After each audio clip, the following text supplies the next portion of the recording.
Okay, artists. So, time to talk about observational sketching. How do we make it a little easier for us to get in the right mindset? What techniques can we use to make our drawings more accurate? So, let's start with the most important thing. As covered, it is drawing what you see, not what you would prefer to see. Now, to explore that, I guess what I want you to consider is, say you were drawing an apple. You could have one sitting in front of you, and this is something that people do without even realizing it, subconsciously. They'll look at the object in front of them once, twice, then all of a sudden, they kind of keep their head down. They don't need to look up anymore because their brain just starts dipping into their memory. There's an internal database you have of imagery. You've got a couple dozen pictures of apples. You've seen them a million times before. From the beginning of an alphabet in a grade school classroom to cartoons, you could draw an apple like this, but it's not that it's accurate, it's that you're drawing a generic stand-in for it. You're drawing a symbol of an apple, the one that you recognize from your mind's eye, not your actual eye. But if you were tasked with drawing the apple directly in front of you, it might be a lot more asymmetrical, a lot less convenient to sketch.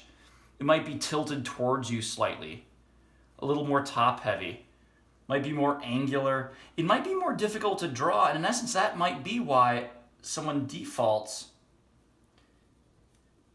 to the one in their mind, even if it's got a more awkward stem, maybe a leaf that's inconveniently bent over. That's tough to sketch.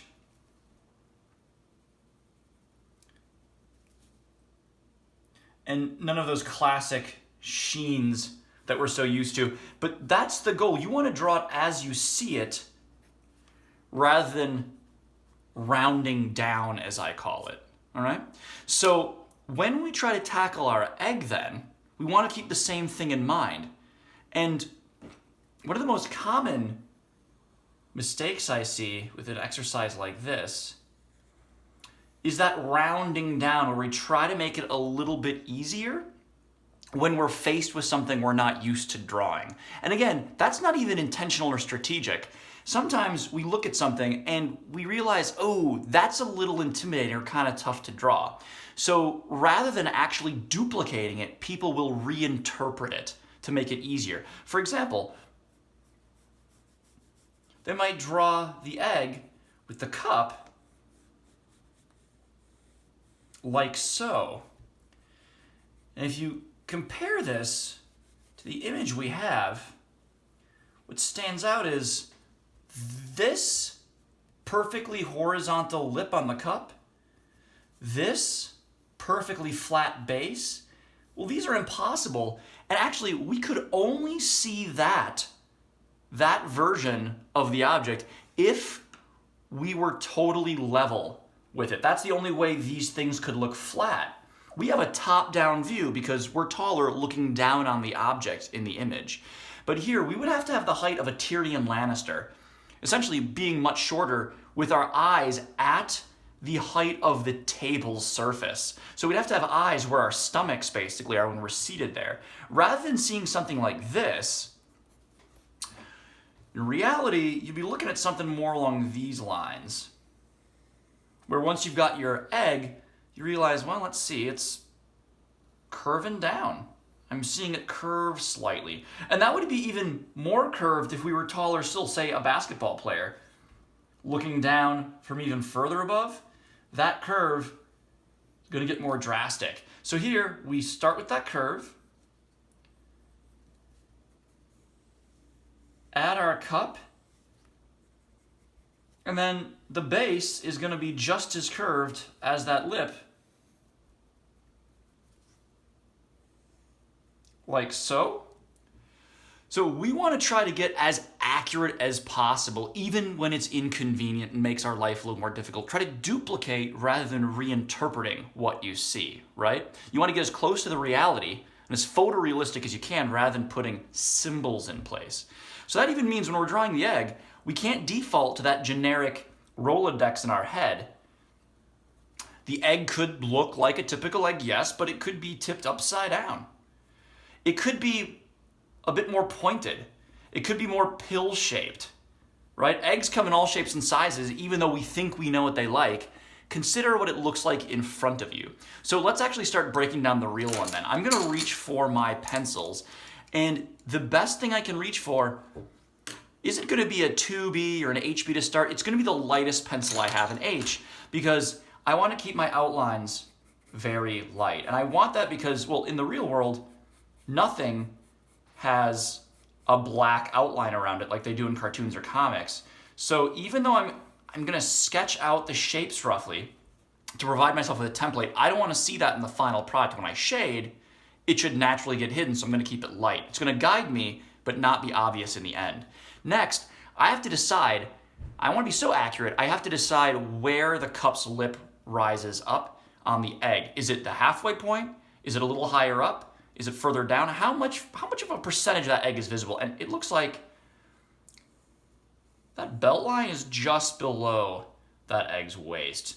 Now, I'm gonna add the width of the cup, and that's important too, because when it comes to drawing things accurately, we gotta avoid a very common issue, which is that oversimplification of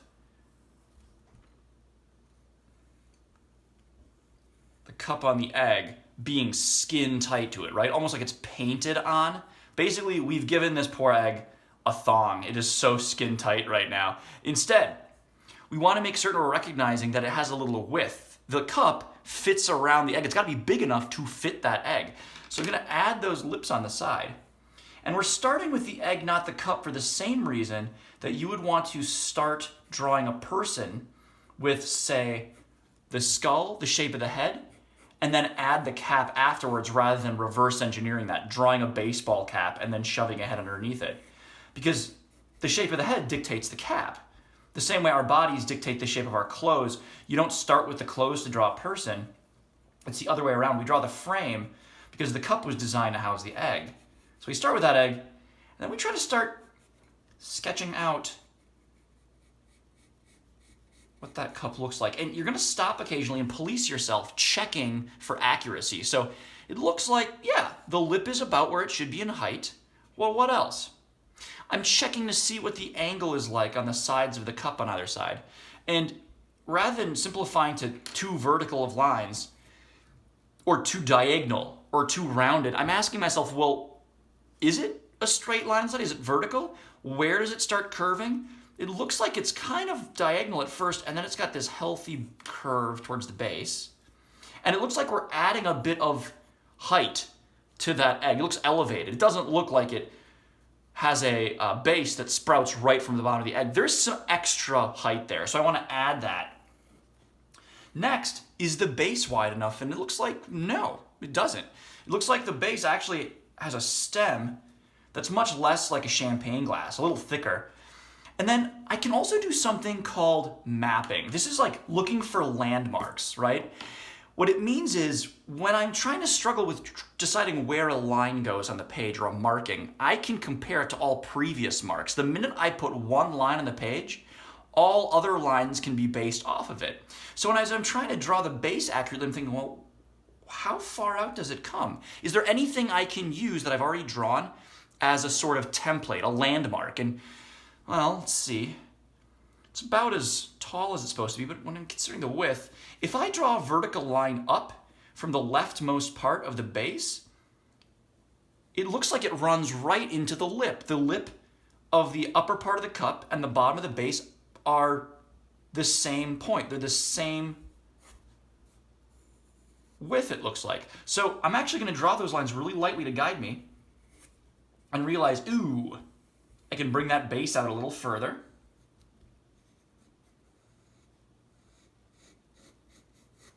There we go. And maybe it's not perfect in the first pass, and that's okay. We're keeping it light so that we can erase mistakes fairly easily. And not even mistakes, but just before I start shading, I might realize, ooh, I was a little heavy-handed. It's a good time to then reach for an eraser to go back in and not totally erasing our lines, but just making them far fainter so they serve as guides for us. Lines that we can still see while we shade, but they're not going to be visible then by the time I build up darker values around it. I just need to see them, but I don't want them in the final product.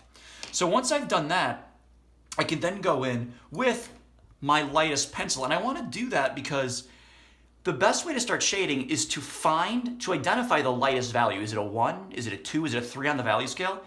And I'm going to fill that area in. I'm going to fill the cup with the lightest value I see. And then I'm going to build up the darker values around it, making certain to avoid those areas that need to stay that light. This first pass, I want to make certain that I keep my lines tight, my pencil lines here. I've got a smooth object in front of me, right? That cup is made of porcelain. So it's really important, it's vital that I am shading it by keeping the pencil lines very tight, one next to the other. Because if there's too much distance between them, if I'm a little haphazard, kind of like the way a child draws with a crayon like this, there's a lack of intention there. You're just trying to fill in an area quickly. But the problem is when I try to blend that, you can see the graphite's struggling to leap all the way across those chasms. But when I shade and keep those lines tighter together,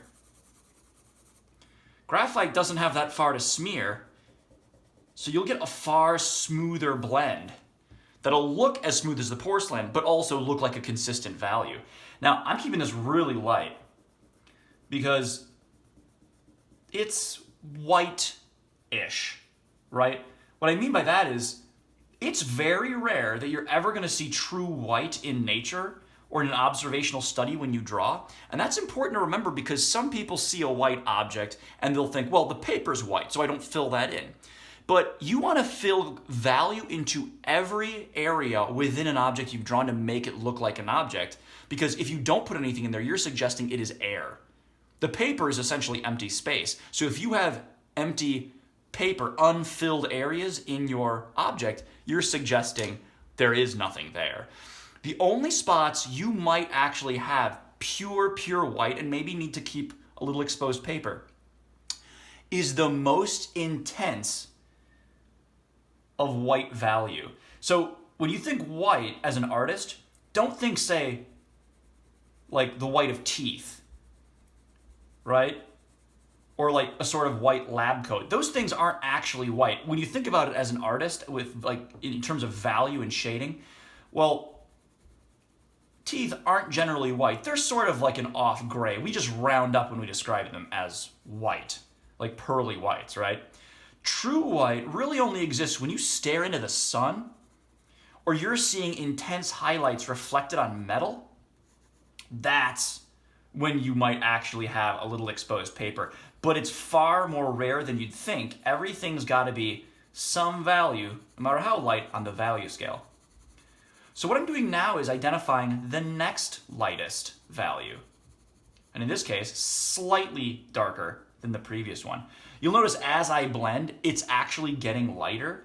So if you're a little heavy-handed at first, don't panic. The shift from the lightness of the lightest value in this cup to the next is very minimal. They're probably side by side on the value scale. Maybe it's values 2 and 3. But I'm starting to build up the darker areas where I see them.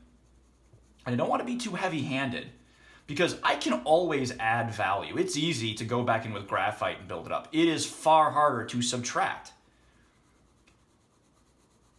Because if you're a little too heavy-handed, we've all seen it when you shade a little too darkly on a piece of paper.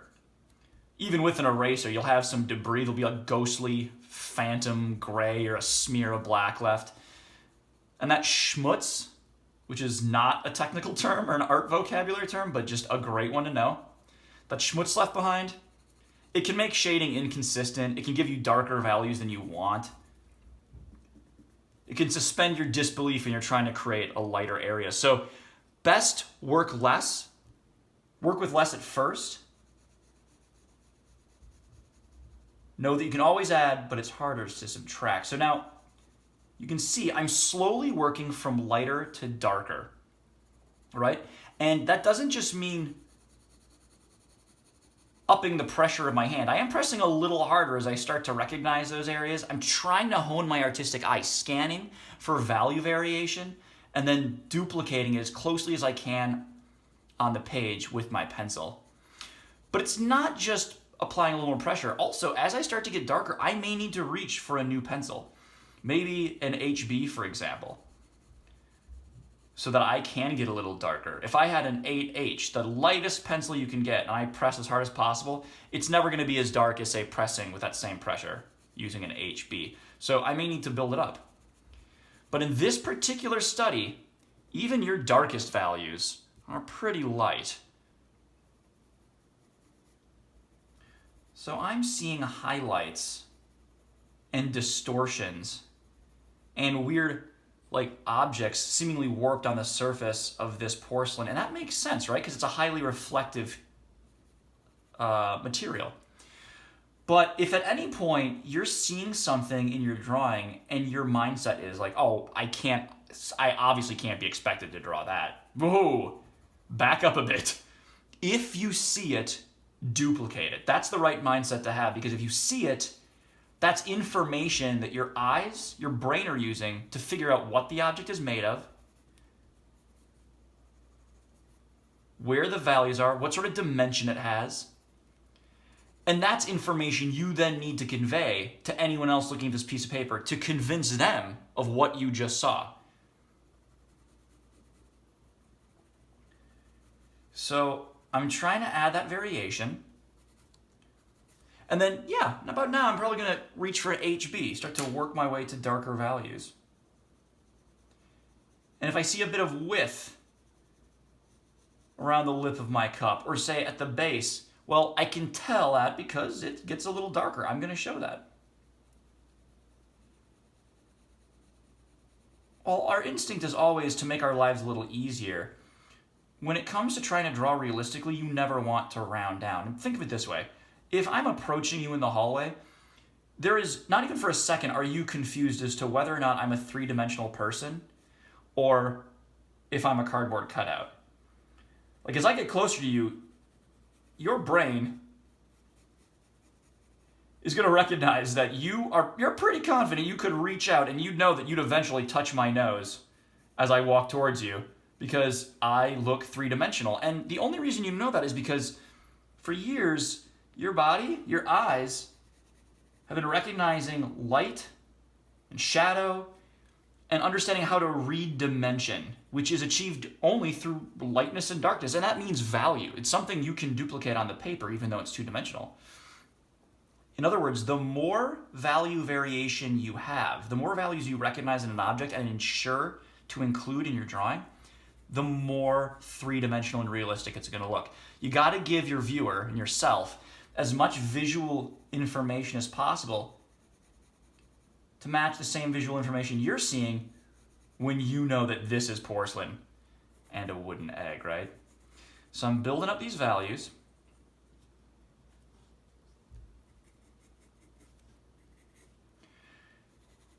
And before I start my egg, I got to recognize the real challenge of this exercise is I don't just have one value scale, I have two. In fact, I would have a different value scale for every object in a still life, because every material, every object, even if they're the same thing, but situated closer or further away from the light source, they're all going to be lit differently, they're all going to have different values, they're all going to have different value scales. And because here we're looking at an egg that is somewhat darker than the porcelain, I know that that value scale is going to shift a little over from the lighter side, say values 1, 2, 3, and 4 that I'm using for my porcelain. Maybe the other value scale, the egg, is going to be values 4, 5, 6. It doesn't get too dark, but it's clearly different from the cup, and I need to convey that. So bear in mind, the darkest value of your cup's value scale may not be the same value that is the darkest value of the egg. It might be shifted over a little on that value scale. And that's important because we got to separate these now. So I'm actually going to go back to a lighter pencil, and I'm going to duplicate the process again. I'm finding the lightest value. It's actually right here. Looks like it's closest to the light source. And I'm going to fill the whole thing in with that value. Keeping it tight.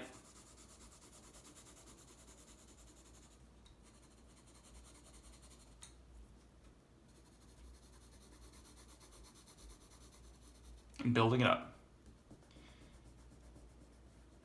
Now say you get a little too heavy-handed in some area, like right here. Well, I wanted this all the same grade. That got a little darker. All is not lost. You simply grab an eraser, kind of tap it, just kind of pull some of that darker value out, and then you can always go back in and fill it in, this time with a bit more consistent applied pressure. Right? Now, it does get white, like right here. So this is maybe the only spot that wouldn't get a full value treatment.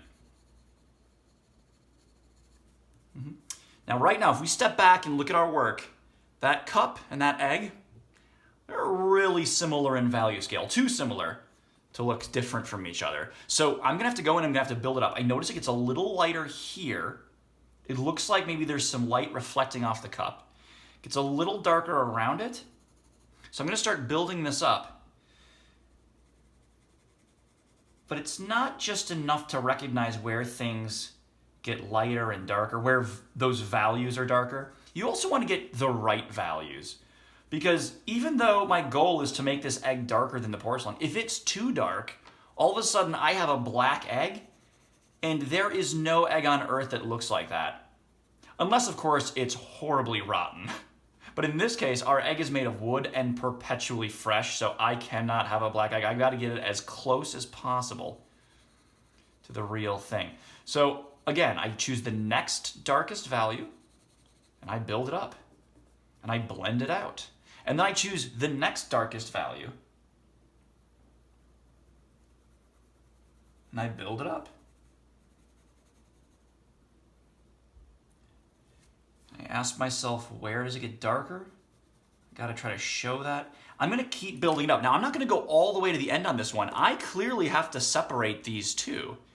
And this could stand to get blended out a little more.